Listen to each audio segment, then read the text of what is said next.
recap that this has been a great show, incredible opportunity to, I don't mean that like great show, nice job Elizabeth, but this has been a wonderful opportunity to connect with the 5 artists, including Allan Eddy, Marcia Cohen, who I think is here tonight, Logan, and Ken Guitar, and all these folks, 12 different scientists who were involved, and we had wonderfully generous support from the Atlanta Science Festival, very first one. We got in on the ground floor, and we're looking forward to working with them again next year.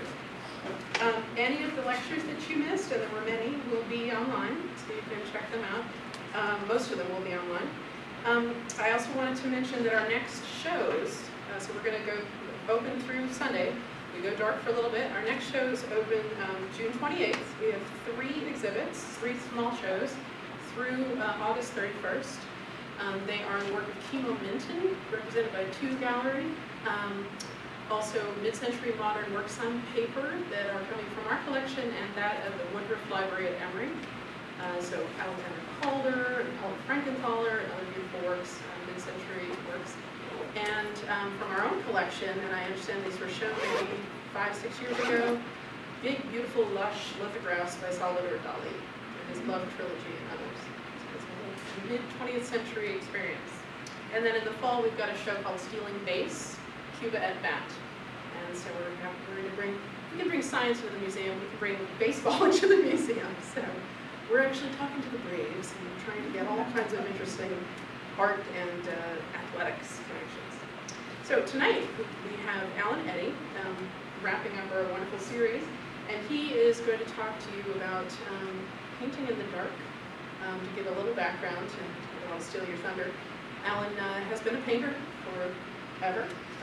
He was a student of Marcia Cohen, whose work you see in the back wall here, at the Atlanta College of Art back in the 80s. And several years ago, he lost his sight and regained it in a different way. So Allan's going to talk to you about making his way through that, and we're really grateful to have his incredible work on these.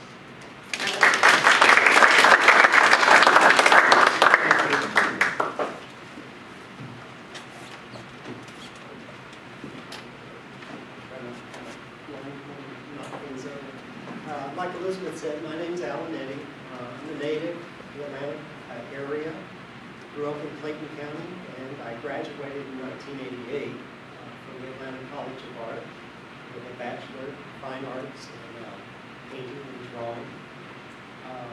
And I'm happy to say, despite losing my sight in the summer of 2000, I'm still a working, showing, painting artist.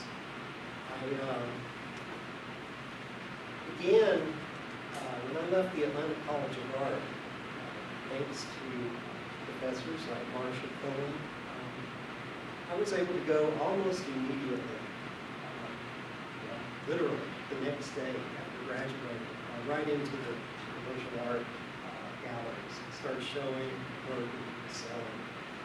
And for 11 years, worked slowly building up a reputation in painting, building up a set of collectors, both corporate and private.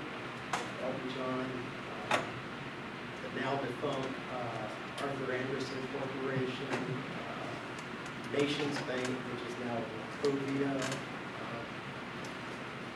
also Keenan Spalding law firm, and started out with my work. I was building a reputation doing these sort of abstract, surreal inspired paintings. 2 small pieces right here. The smaller one is a peek through the bushes.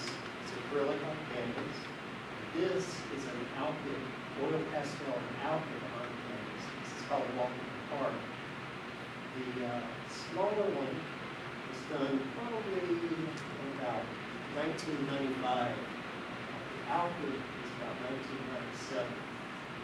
And one thing that I'll say during those 11 years, and Elizabeth and I talked about this, saying be careful what you wish for, because just I always said that one thing I need to work on is working bigger, brighter, and maybe a little bit more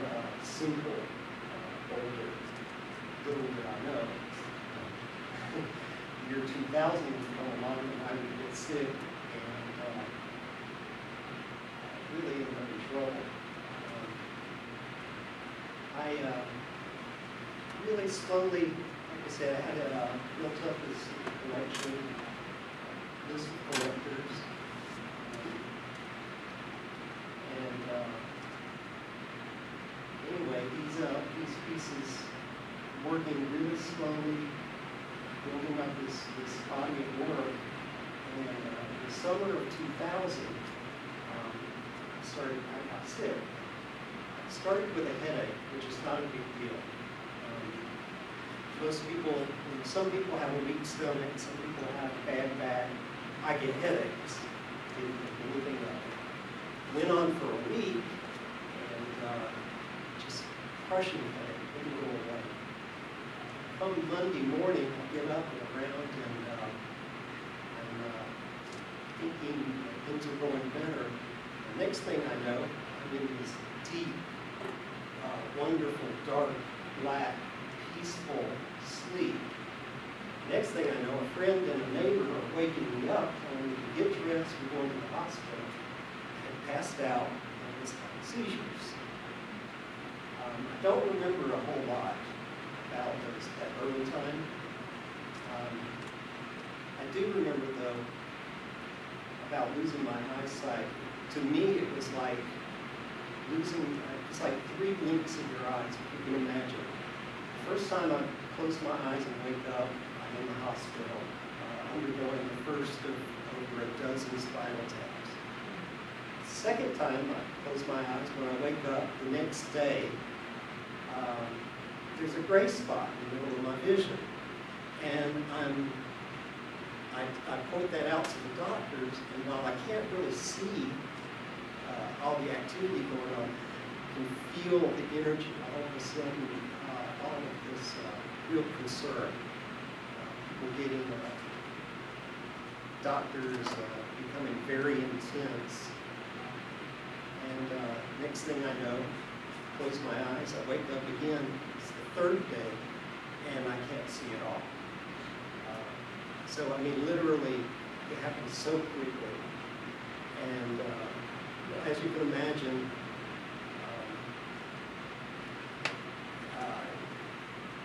you might imagine that, maybe I'd have a freak out or a panic, but I was so sick.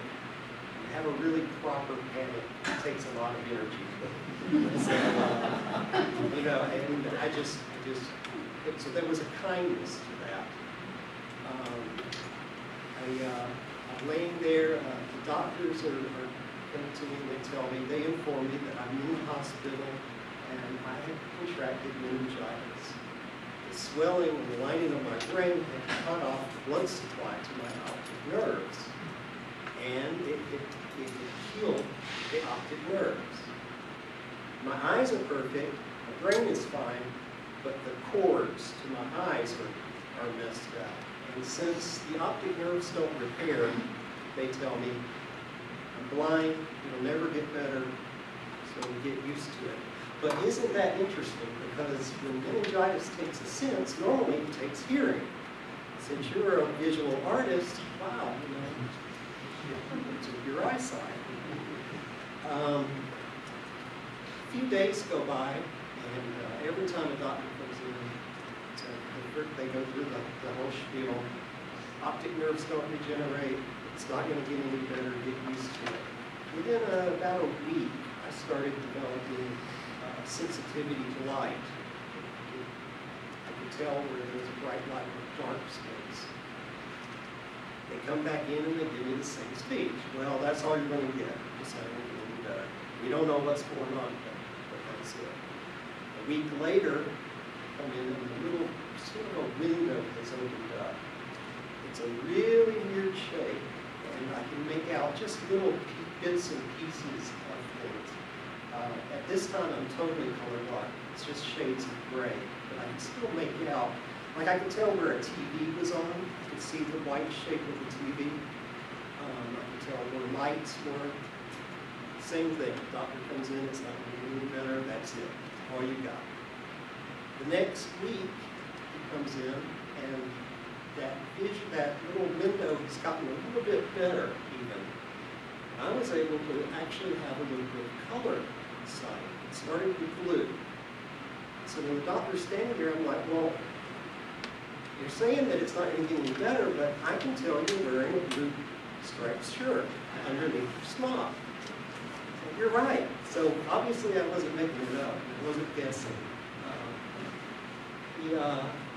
Again, I get that spiel. It's not going to get any better. That's not going to get. And I don't know if they're saying this to me to maybe they think maybe it will get better, but they don't want to get my hopes up or not. I just don't know. All I know is to this day, every time I go to the eye doctor, they can look in the back of your eye and they see where your optic nerves attach in the back of your eye, and they say, they can see that the tissue is dead. After about 6 weeks in the hospital, I had a little bit of improvements, just gradual little things. I began to be able to see blue and I could see yellow. And I think it was a really weird thing, because blue and yellow were glowing. It's like neon. What I think it was, they said that your brain is used to getting so much input, and you get so much visual input. I think my brain was starting for that, so it was picking up on whatever color and amplifying it. Like if I were standing here looking out at y'all, if somebody were wearing a blue shirt, it would be like this neon, or a yellow shirt. It would just be Marcia Cohen's color theory paintings back there. Right now, they're the yellow one on the far right, the round circle, glows to me. It's kind of interesting, but it can be a little distracting too.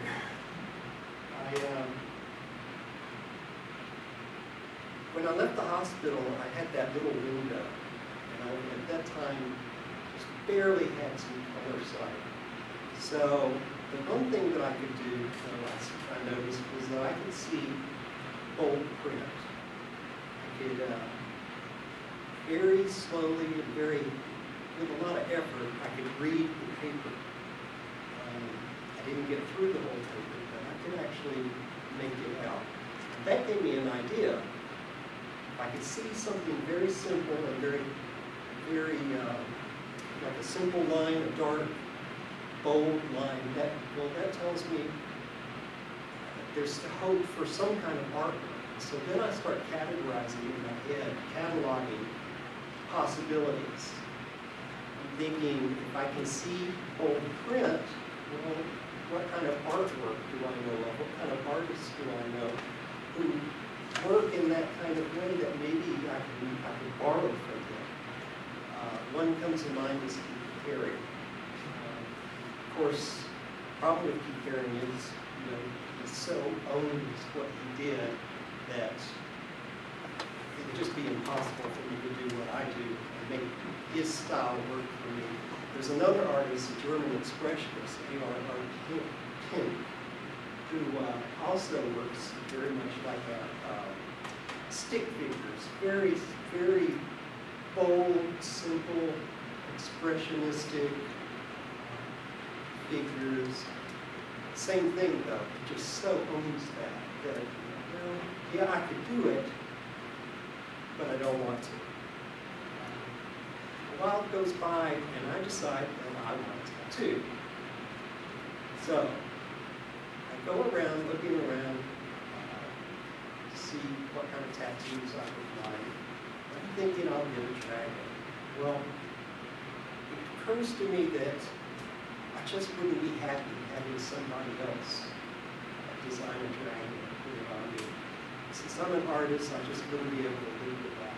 So the rule was, I could have my tattoo if I could teach myself to draw. If I could draw that design and do it perfectly, take it to the tattoo artist and have him perfectly reproduce it, I could have my tattoo. Well, I spent 6 months, close to 6 months, maybe 9 months even, drawing the same dragon over and over with a Sharpie marker and a sketchbook.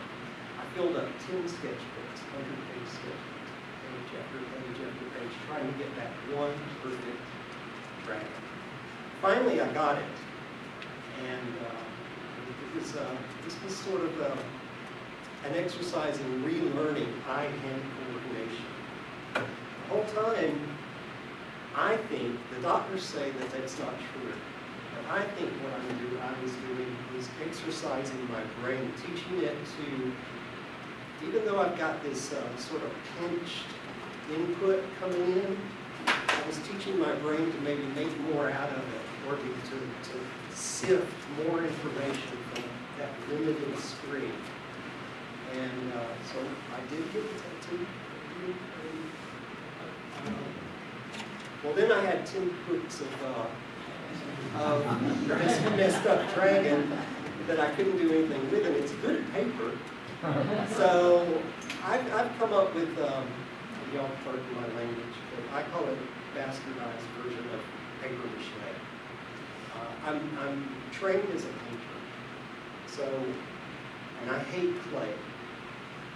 The thing about clay is, it's not doing the clay. The clay is easy to do, but after you do your sculpture, there's a whole bunch of other stuff you have to do. You have to hollow it out, it has to be just right, you have to fire it, and there's no guarantee that what you do is going to come out of the kiln intact.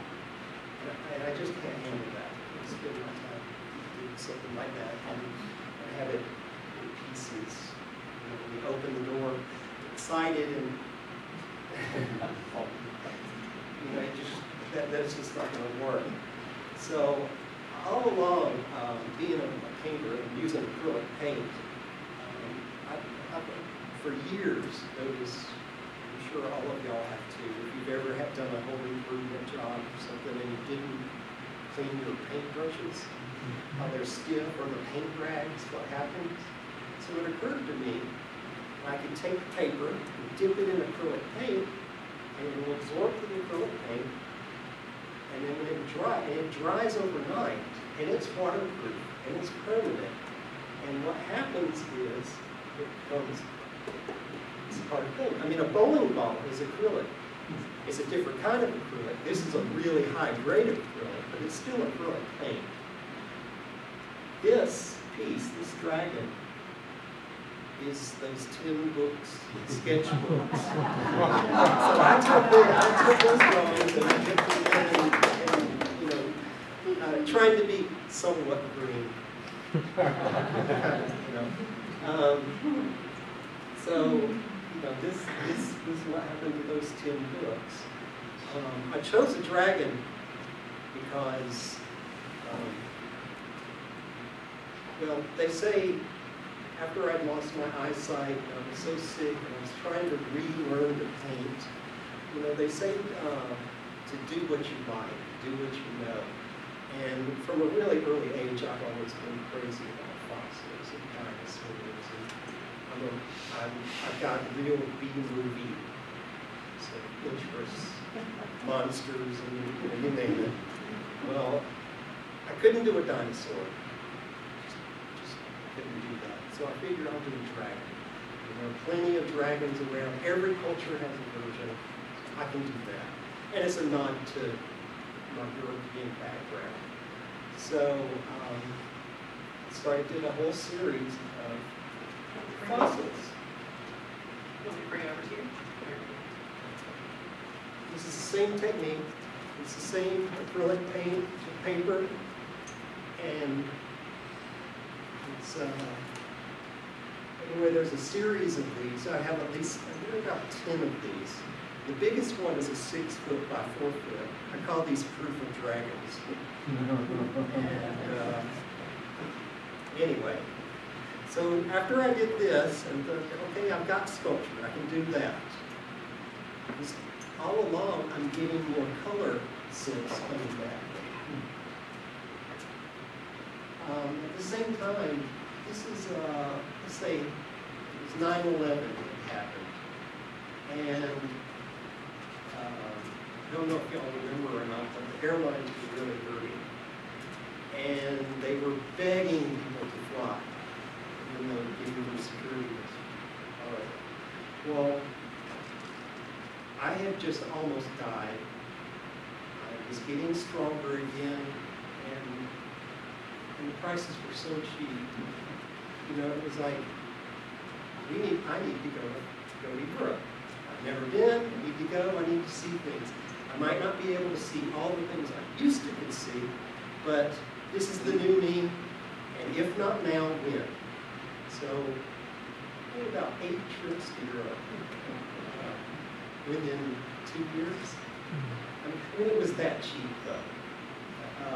There was also this thing called the weekender. You leave on Thursday, and you come back on Monday. Boy, that was rough, but it was fun. The jet lag was just horrible. But it was really worth it. I got to see all of this work. One of the pieces that's just really fresh in my mind is going to the trip. We finally get to see the Cosmos Guernica, which happens to be black and white and gray and nice and bold and big and just perfect for my vision.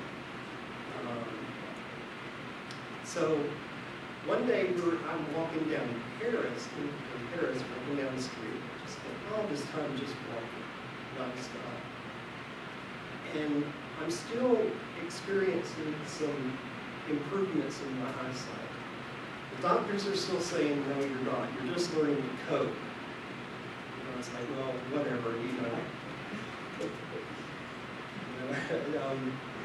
whatever it amounts to, I'm doing better. So I'm walking down the street in Paris, and got my cane and everything, and all of a sudden, I can see this, it's a recycling bin. Recycling bins in Paris are huge. Not like the little things we have here in Atlanta. They're big. It was green.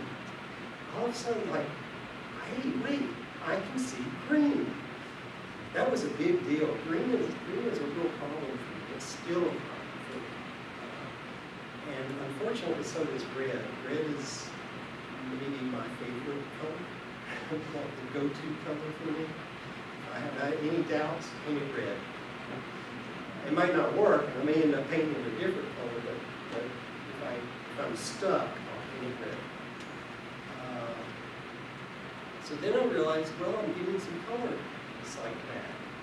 When I got back home, I thought, what can I do? What can I do to sort of work with this? And the first thing I'm thinking is, luckily, I've always been able to use different mediums. Still do my work, but go from one medium to the next. I do acrylic, I can do oil paint, I do chalk pastel, and I can do oil pastel, and I can use both. And I have had people say, especially, I call it EB, before blindness, AB, after blindness. EB, had a lot of people say, well, maybe your career, you would be further along if you would just concentrate on one thing. I think now it's a good thing I didn't just concentrate on it. Because what if that one thing is the thing that I couldn't get back? I think maybe being able to move from one medium to the next is also what keeps my artwork fresh. The way I see it now is that when I do a series and when the series starts petering out, switch mediums. That instantly gets me going again. It's acrylic. This is oil pastel and outfit. There are chalk pastels in the alcove. In the hallway in this show, there are 2 from the series of 24 things that I did. And all along, I'm still thinking that what I'm doing is like retraining my brain to squeeze as much information out of the limited amount of vision that I'm getting. My eyes are perfect, but the cords are still just not working. So, I decided to start painting again. I lay out my palette, and everybody's always interested in my palette, so here it is. I'm right-handed. I hold it like this, and I always start from the yellow, red, blue, and green. And it goes as the in the spectrum like this. I have about three shades of yellow. I've got about 5 shades of red. I've got 3 shades of purple, 4 shades of blue, and about 6 shades of green. And each one is laid out in exactly the same space. This is not a complete palette. Unfortunately, I ended up, my aim is really bad, so when I needed more paint, I had squirted a violet in the area where an alizarin red, crimson was supposed to go. And anytime I make a mistake like that, because I know where the paint is, if I make a mistake like that, it just messes the whole thing up, so I have to put this off to the side and start a whole new palette. So I started painting again. There's another problem that I have. Well, that window that I see out of, first off, I have almost no vision in my right eye. The little bit of vision I have in my right eye is way over here and up in the peripheral. In my left eye, I see way over here to the right, but a little bit more to the center. So I don't see with central vision. When you try to focus, there's a gray, like, thumbprint. What I see is just above that.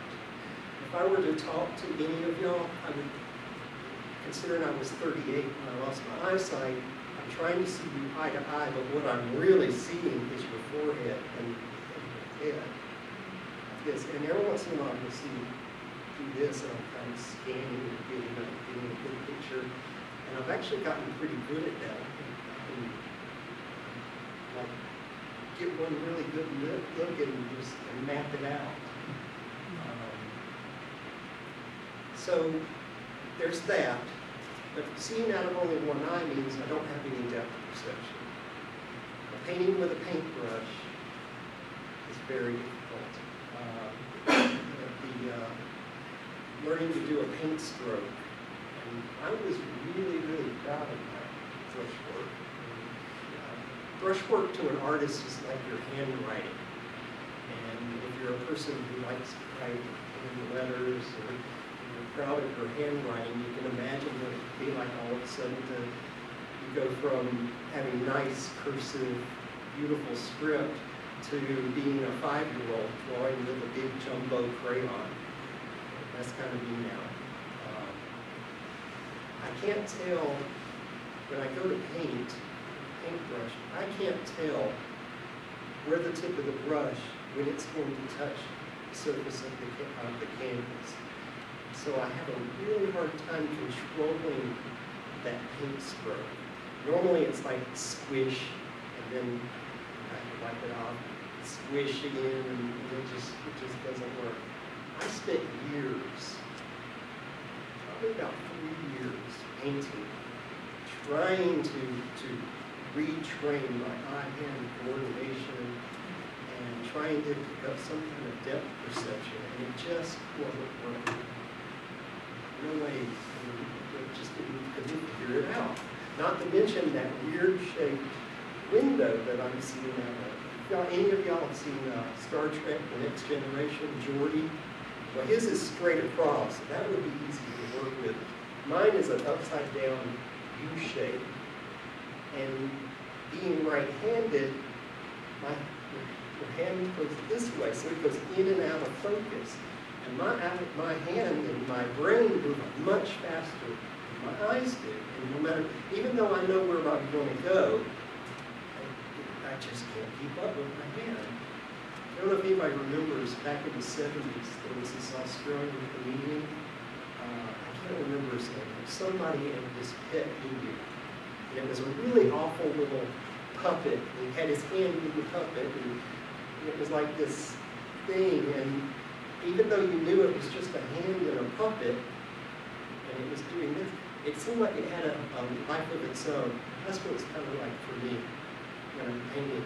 I know exactly where I need to go. I know what I'm planning to do, but my brain and my hands start going faster than my eye can follow. And the next thing you know, it's like I can't control it. So was working on this series of paintings, and thanks to Mason Muir was kindly showing my work as I went along, actually, this one is the very first one. I was working on this, and it was a totally flat piece, no texture, nothing. So I was just really struggling with the brush stroke. So I decided I need texture. That's what I did. Started working on this, and if you look at this up close, you can see there's a really thick slash marks. We're going to start just adding texture to this thing. I'm going to start it from the top, and I'm just adding this, turning. I do it again, turning. By the time I got to the fourth side, I realized my arm is getting tired, and instead of doing this slash, I'm actually doing this point. Then all of a sudden I realized, wait, if I slow down, put that point there, I can put it right in the window of my vision. I can see here it is, and as long as I hold it still as a dot, it stays put. I can see what I've done. That's where all of a sudden I fell into pointillism. Would have never, ever considered doing pointillism if I hadn't just fallen into it. If a doctor or if a teacher had said, why don't you try pointillism, I would laugh. I just had to find it myself. Having done that, finding it myself, just opened up a whole new world for me. To begin with, I was only going to do a little bit of pointillism in this piece, but then I realized that the dots don't coexist with other forms of painting. Can't do, it just, for me, it doesn't work to do brush work and dots together, so I had to do the dots all over the whole thing. Turns out it was fine. And then it occurred to me, well, since pointillism works, using the dot, put it there, I know color theory. And I remember studying the Impressionists in art history, and I remember that how color theory works. I know how printing works. I know about billboards. I don't know if anybody's ever seen a billboard up close, the paper, but the dots are really big, and it really is done by overlaying these different colors of dots. Yellow over blue and green. And your eye, the dots can be individual, but because of the vicinity to each other, your eye and your brain blend that together. Well, since I know that, that gave me another possibility of how I can mix these colors. So if I know I need a color that I maybe can't necessarily see it, I know it. And so I can do it intellectually, I know what's going on. The other thing is that I can see temperature changes in colors. If the color's a warm color next to a cold color, that causes a big difference for me. So I've been able to play with that. The other benefit, and this was a surprise to me, is that pointillism actually helps the way I work. My work has always been influenced by abstract, surreal painters, and I kind of combine the two. My work comes from nature, natural forms. I like to think about memory, the idea of memories, childhood memories. Spent a lot of time in the woods, turned over rocks, looking over bushes, finding creepy, crawly things, and putting together. And that's those kind of memories, being out into the woods, which is where I'm inspired, what comes from where my work comes from. Using pointillism, it's so slow, and building up the images so slowly, dot by dot by dot, actually helps me. Whereas before, I would lay down color and just lay down a whole mess of color and try to see into what I have and make something, what's there, try to pull it out. The same thing happens with the dots. I like to say Now, I'm essentially the same artist, I'm just the opposite. Before, I worked small and a little bit dark. Now I have to work big and brighter. But essentially, the work comes from the same place. That part hasn't changed. And I've just noticed bringing this piece into that how much this one favors this one. And we're talking 10-year difference. I'm all the time seeing new things in my work. The one thing about my work, when I do sketches, I sketch for sketching's sake. And if I do drawing, it's for its own sake. If I do a painting, it's for its own sake. I don't plan each piece out. I don't do a drawing beforehand. So a lot of times my work's like a leap of faith. I just accept that through, well, it's part of faith and it's part of force of will. I just trust that if I work hard enough, something will eventually come out of it.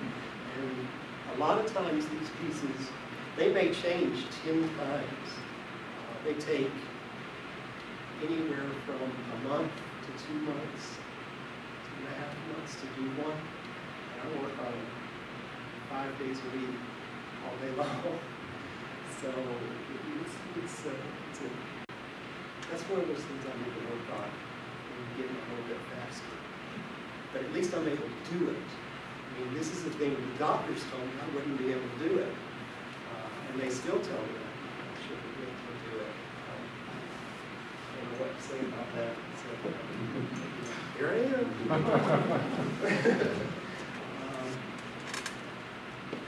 Let's see. Well, that pretty much brings us up today. Do you want to take some questions? Yeah, anybody has any questions? I have one question.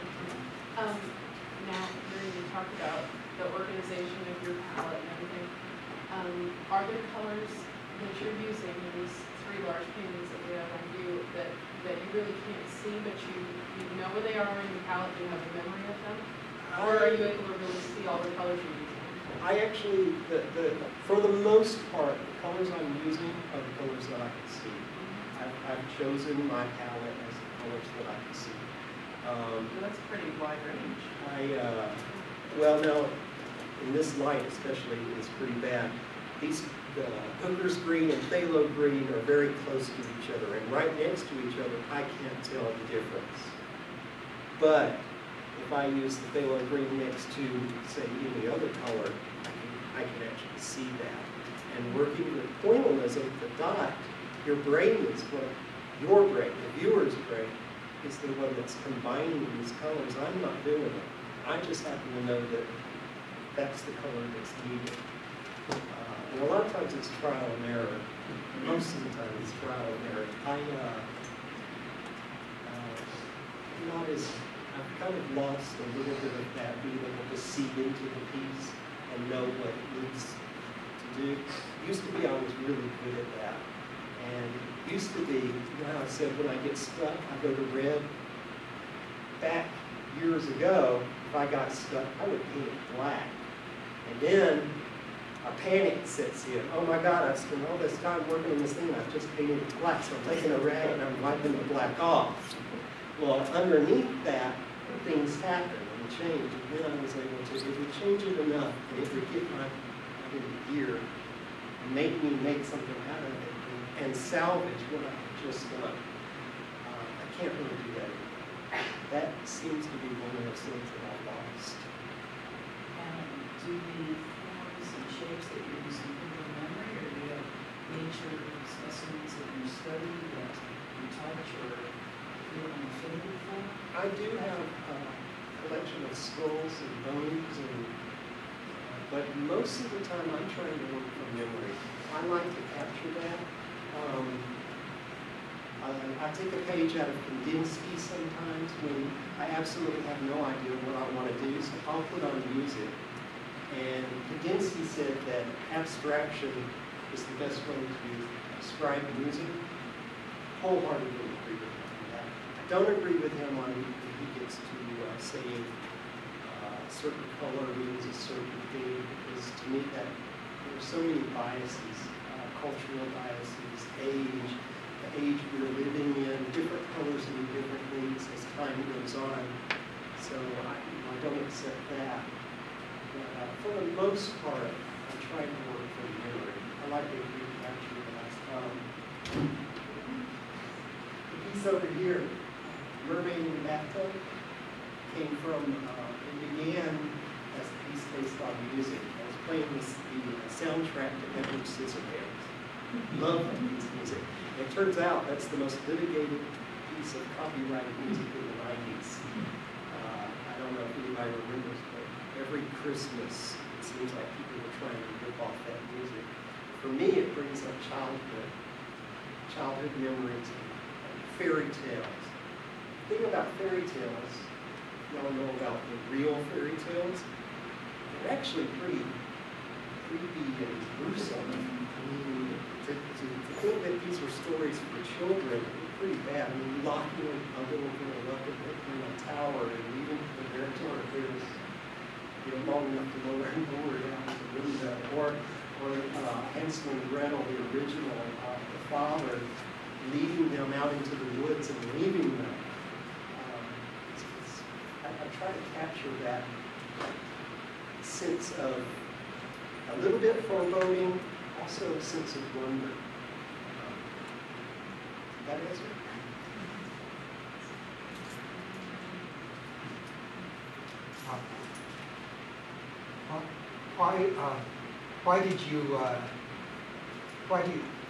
Can you talk about why you weren't interested in pointillism before? As a student in art school, now this is 1988, the 1980s.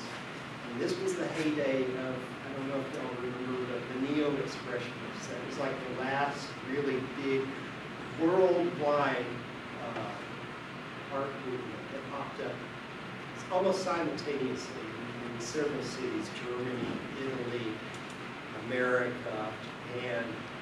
And all of us, most of us, so I try not to say that about artists, because there's always going to be the one exception. Most of us kind of wanted to be a neo-expressionist, a new expressionist. Unfortunately, we're not able. I think if you're true to yourself, you're not able to necessarily pick the kind of artist you're going to be. I believe you kind of have to listen and let the art tell you what you're going to be. For me, the Impressionists were very easy to understand. It was a simple, they were so sight-oriented. Marcia talked about this, that the Impressionists worked with science, and a lot of what we know about how eyes work, especially in the early days, came from artists and it came from scientists. But essentially, it was a purely visual art form.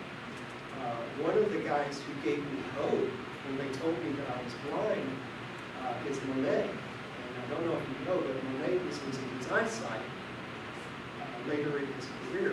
Well, as an art student, I always thought, I didn't know that how bad losing your eyesight could be as an artist. Figured. But to me, his work was better because of it. His later works, to me, more fully fulfill the Impressionist mission. And then when you get into Seurat, he's a post-Impressionist, and he's like really getting in there and studying the nuts and bolts about what Impressionism is. It's really color theory, and as a student, I thought, yeah, well, I got that. I understand it. I understand theories. My personal interests come from the next art movement, surrealism. I'm more interested in what's going on in the brain. And the same way that the Impressionists were developing scientific theories and explaining how color works and how vision works in the brain, the Surrealists were working with Freud and Jung, and they were establishing what was going on in the brain, dreams, the duality of human nature, our animal, sensual, physical being, and then the intellectual, rational, putting order to everything kind of way. That the way that works, both interlocking and the way that it's diametrically, how it pulls apart, how we're at war with our nature. And I still see, actually see now, here we are almost 100 years, the day of birth of surrealism. And I kind of see that our concerns and the things that we're learning, there's a new concern for mental illness. We're really studying different kinds of mental illness. It seems it's kind of funny to me that 100 years later, all of a sudden we're going through the same thing again, and having the same concerns. People are a little bit iffy about technology. The technology is changing so fast. The world is changing so fast. The world economy is changing so fast. Not to mention, we've just come out of, I won't say it was world wars, but wars all over the world, and who knows what's going to happen again.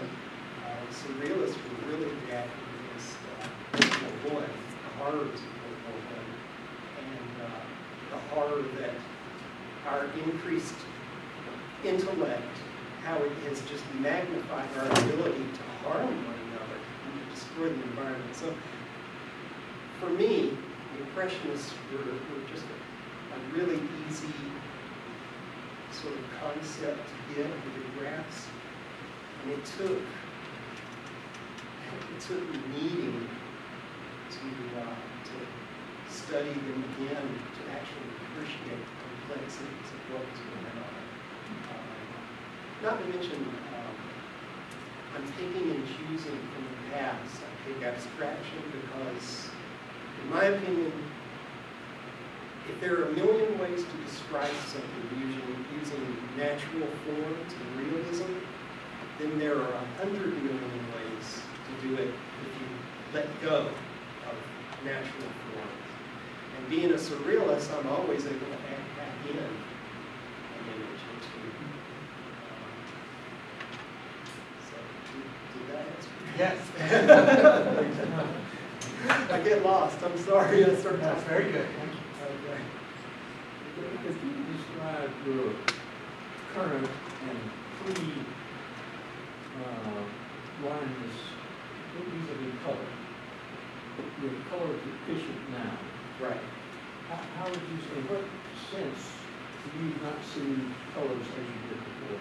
Well, for one thing, I still have a really hard time with earth tones. And maybe it's because earth tones are a combination of most of the primary colors. To get a brown, you need yellow, you also need blue, and you need red.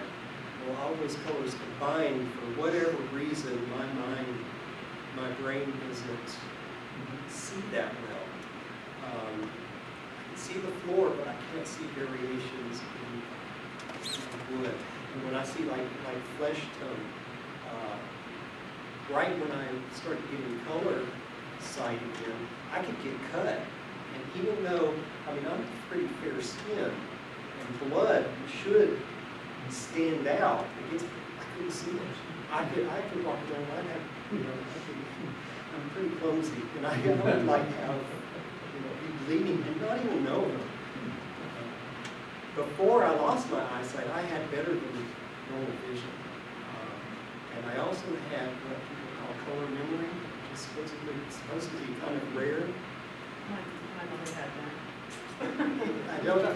I could look at a piece, and I didn't have to do the trial and error thing. I didn't have to take this form right here and change the color physically. I could look at it and I could say, well, what about green? I could do that. Well, what about red? Well, I could do that. I can't do that.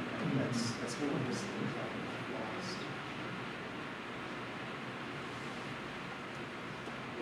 Well, I have a question. Thank you for your talk and actually we feel inspired, you are inspiring us by your creativity and perseverance. Some artists may keep their eyesight, may still have their eyesight, but they may be affected by Parkinson's disease, where they may not be able to use their hands in a steady way to continue to do their art. What are your suggestions for artists who are suffering from Parkinson's disease, but they still have their eyesight?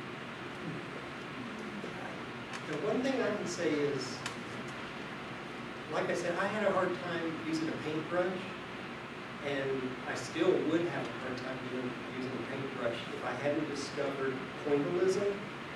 But another of the things that gave me hope when I had lost my vision was knowing that there are plenty of artists who manufacture creative ways of working.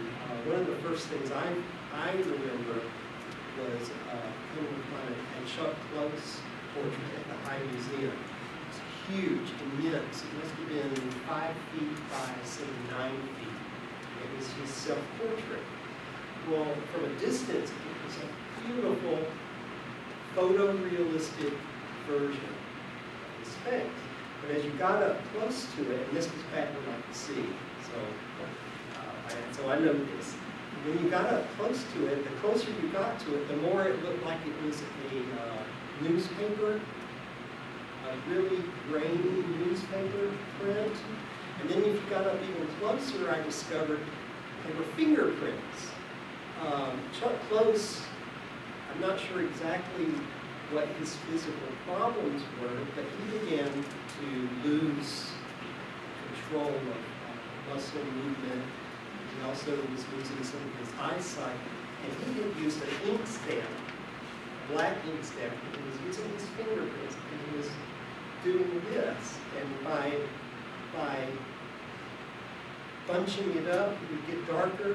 By doing it lighter, it would be lighter. But from a distance, it was amazing. So I don't know exactly what kind of advice I would give somebody, except try everything. I mean, one thing that I firmly believe in is that you start with the things you can do. And if you think you can do something, try it. And if there's any success at all, build on that, just very slowly. Because if you start, like I started with the pen and ink drawing, doing my dragon, Sharpie magic marker. At that time, I would not have been able to do these paintings, because I couldn't see that. But you never know what happens. I mean, it could be that if you go step by step doing the things you can do, eventually you may come around and find a way to do the thing you want to do. Thank you. That's a good response. I can speak to that for a second. Chuck Close is the perfect example, but the way that he will paint if he uses a brush is to have it wrapped to his hand. So it is actually attached to his hand. And you can see photographs of him working. He's wheelchair bound. I think he has MS, but I can't recall now what he's got there. He is wheelchair bound and he has limited use of his hands, but of course he needs Chuck Close, so he has a huge stable of people who are going to help him. But to have adaptive technology around you, right? So adapt the brush to your hand, make it work for you in any way you can, right? Use your hand as a brush instead of a brush, and I think we will wheel up to the paintings, which are attached to the wall at any angle he needs them. So he could be working on the lower left quadrant of a huge painting, and that will be attached to the wall at that angle so he can get into it. But I think, not respecting the real use of the materials might be part of the key. Yeah, I think maybe we're not getting so bogged down in what's proper. Is that what you're saying? That's what I'm trying to say. The correct way of painting, there is no correct way of painting. I mean, there are as many different ways of painting as there are artists. I totally agree with that. The other thing I remember is a picture of Matisse when he was doing his paper cutouts. He was pretty much bound to his bed, but he had an assistant. And I remember this famous photograph of him with a big 6-inch stick with a piece of chalk taped to the end of it. And he would draw from his bed, draw the shape, and then he would have his assistant cut the shape out, and they put those together. And the paper cutouts are some of his celebrated pieces. So, you know, it's just a matter of trying to do the best you can with what you've got and what you can have. I'm very impressed by the way how you turn investigation was something conspicuous. But I'm just wondering, you brought a lot of examples of artists that are inspiring you from the 19th century, 20th century.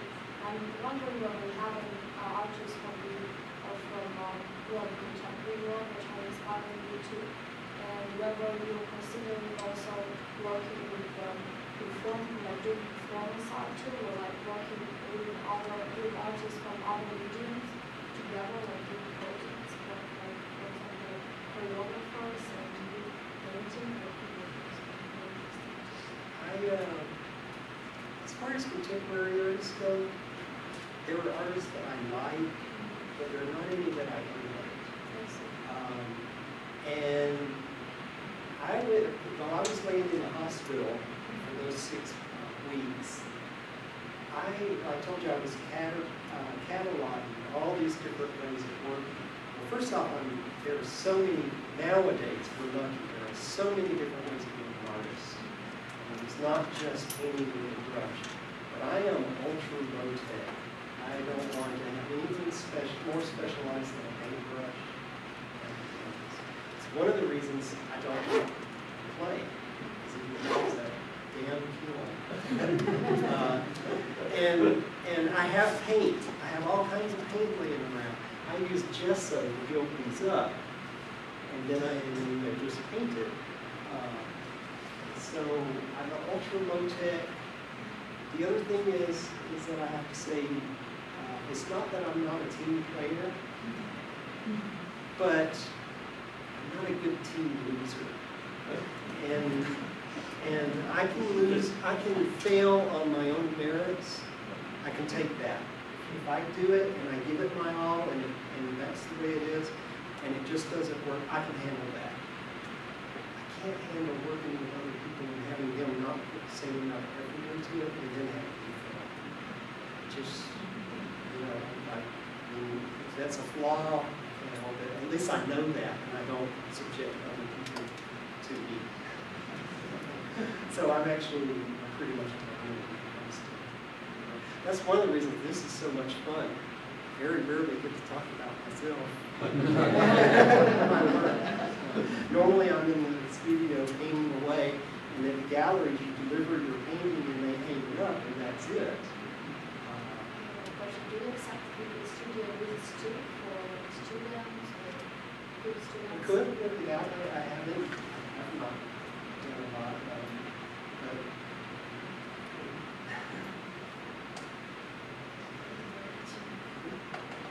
I have one question.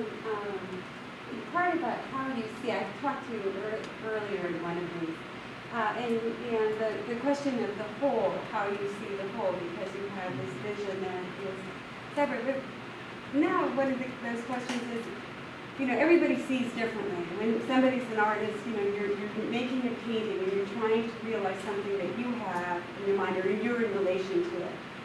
And then you're also, in some ways, though, intuiting what that experience will be for someone else, you know, the viewer. But for you, that must be a very different thing now, because what you see in your experience is very different. So when somebody says to you, wow, I love that painting, I'm sure that you would accept that, but the experiences are so different, probably, of what that painting is. How do you process that, or how do you kind of take that in?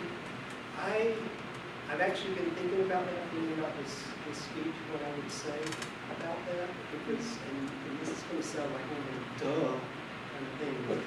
But I only just maybe this year accepted that I don't see the same way you guys see it, and that you guys don't see it the same way I see it. And I mean, we're talking since 2000, 14 years, and I am only just now letting go. It's really hard not to paint for an audience, especially right after school, right after graduating from school. The first thing you want to do is get a show. You want to have people love your work. And so you're thinking, like I said, all of us, most of us wanted to be neo-expressionists, and that's what I wanted to do, because that was the accepted thing. That was what everybody was loving. It was the really hot thing. It takes a lot to let go of that. I have to paint for me, and I'm only just now accepting that I can't control what you guys see, how you see it. I mean, it just, again, be careful what you wish for. I can remember back when I could see really well. Some of my friends, Lee Baumhoff, has since passed. He was an amazing pastel artist. He did these pastels like Degas, or a lot like Marie Cassatt, kind of fuzzy, hazy pastels. And I was always like, boy, I just wish I could get that look. And a friend of mine said, well, that's the way he sees. And I remember thinking, wow, wouldn't that be cool to have interesting vision? Yeah. So, here we are. Be careful what you wish for. Did that happen? Yes. Thank you very much. I've had my turn. Anybody? I'm so interested in your sort of mind-eye coordination, mind-body, mind-brain, and I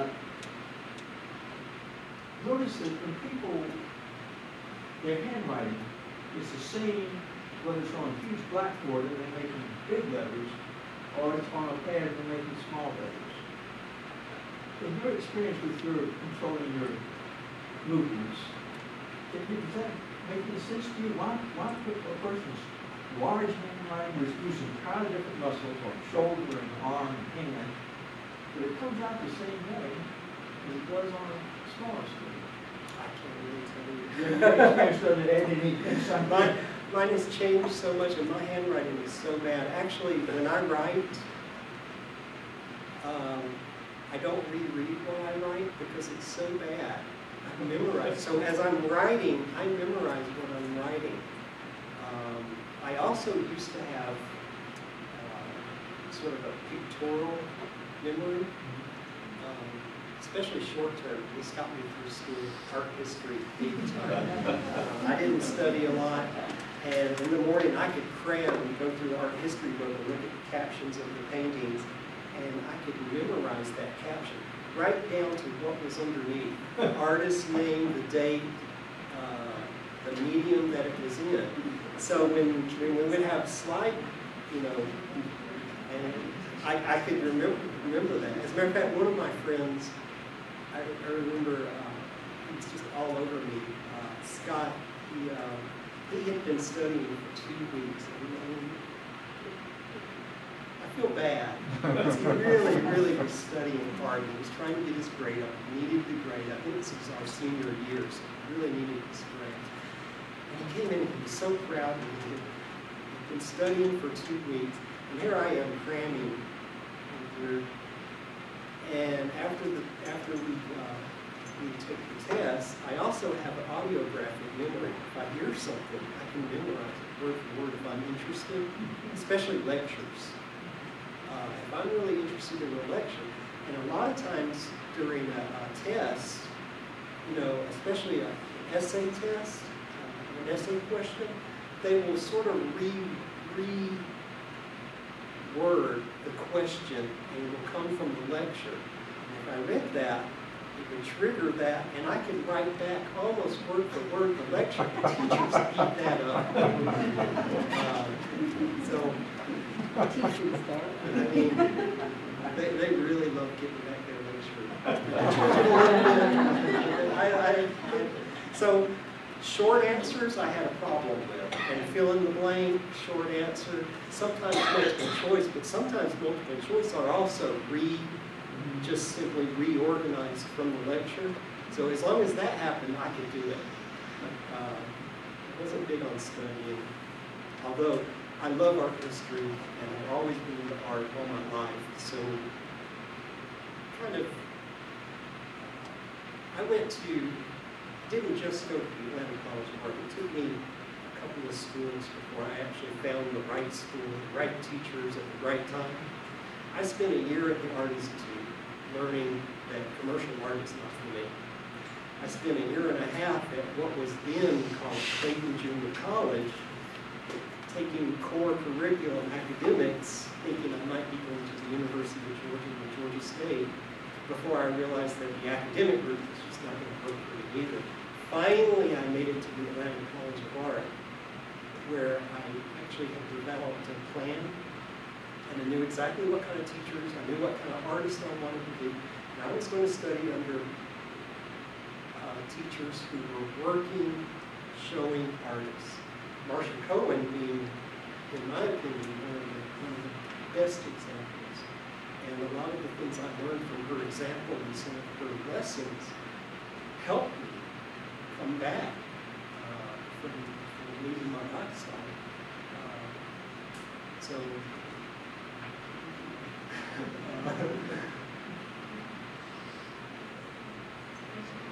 You talked about the evolution of your artwork, pre-filming and post-filming. Is there any particular piece of art, specifically the ones that is in front of us, that you have a particular, that you feel that hold particularly special to you? At least, it's funny, Elizabeth chose, the pieces that Elizabeth chose, she came to where I keep my painting store. Pulled out everything that was available. And it's funny, the pieces that she chose, I think, were a really good selection. She chose the very first formalism I did. She chose the very biggest that I've ever done. And the Flora and Fish is my favorite here. That one is more really where my sort of inspiration comes from, taking bits and pieces of organic biomorphic forms and putting them together, particularly floral and fish. It's like the fins and the scales and all those kinds of things.